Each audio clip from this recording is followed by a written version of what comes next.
software is built in modules or layers. There's different types of modules or layers of software, and these layers can interact or communicate with each other using a number of protocols or interfaces. Together, all these layers comprise the application.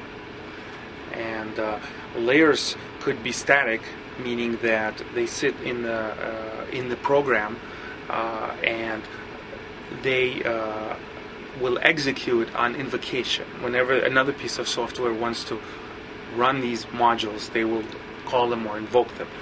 Or these modules can be dynamic, meaning that normally they're not in the software, but they will dynamically, when they're needed, come in, and somehow they would get linked in or dynamically join the main application, and then will be invoked at that time. What we do is we design the software, we design the different modules. So we start at the system level, for example, and then we focus down into the lower and lower and lower level of application. Or there's also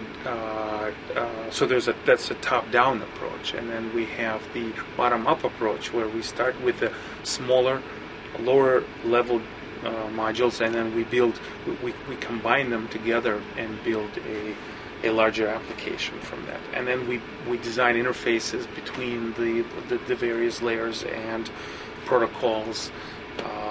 We use well-known guidelines.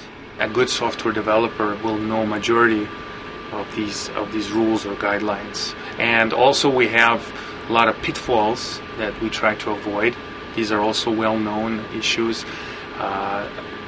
If a software developer does not avoid these pitfalls, what happens often is his software becomes like spaghetti, basically. It's all intertwined and hard to maintain.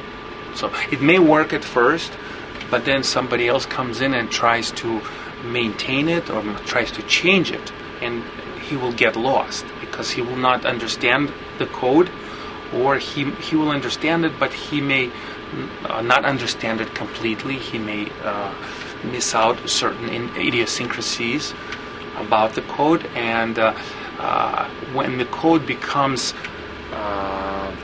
big and bulky, you basically have to throw it away and start all over, because it will become impossible to maintain.